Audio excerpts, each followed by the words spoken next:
आज हम सुनेंगे पंचतंत्र की कहानी।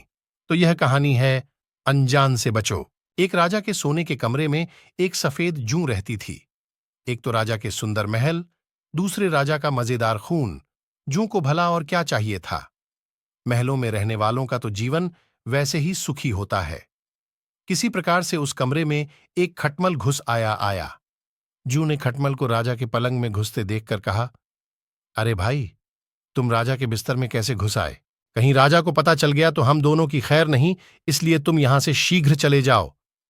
खटमल बड़ा चालाक था। उसने दोनों हाथ जोड़ते हुए कहा, हे बहन, देख, लोग घर आए, शत्रु के साथ भी ऐसा व्यवहार नहीं करते। कहां भी गया है? आइए विराजिए, यह आसन है, दम लीजिए। बहुत दिनों से आए, कहां का स्वागत करते हैं। विद्वानों द्वारा गृहस्थियों का यह धर्म कहा गया है, और मैंने आज तक अनेक प्रकार के छोटे बड़े इंसानों का खून पिया है, जिसमें खट्टा मीठा कड़वा सभी प्रकार के खून थे, किंतु आज तक मैंने किसी राजा का खून नहीं पीकर देखा। यदि तुम कहो तो मैं कुछ दिनों के लिए तुम्हारा मेहमान बनकर राजा के खून का आनंद ले लूं। खटमल की मीठी मीठी बातों में जूं आ गई।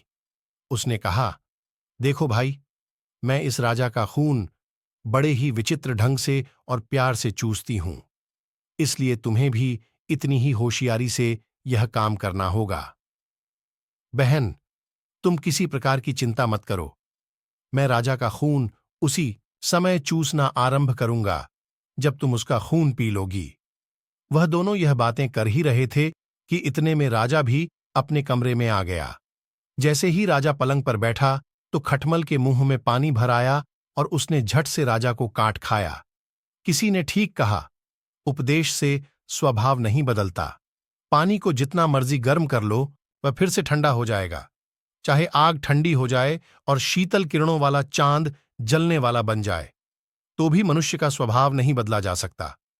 उधर जैसे ही राजा को खटमल ने काटा तो वह तड़प कर उस पलंग से उठ खड़ा हुआ और चीख कर बोला, इस पलंग में जूं अथवा खटमल जरूर है, जिन्होंने मुझे काटा है।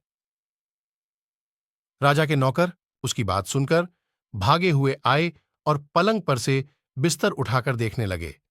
चूंकि खटमल बड़ा होशियार था, वह झट से किसी लकड़ी की दरार में घुस गया। जूं बेचारी कपड़े की सीवन में चिपकी हुई थी, जो झट से उन नौकरों को नजर आ गई। बस फिर क्या था, नौकरों ने जूं को हाथ में लेते हुए उसे मसल कर सदा के लिए समाप्त कर दिया। जूं बेचारी तो मर गई, चालाक खटमल गया। इसीलिए तो आपसे कहता हूं महाराज, आप अपने लोगों पर विश्वास करो, बाहर के लोगों से बचो। जैसा कि आपने सुना होगा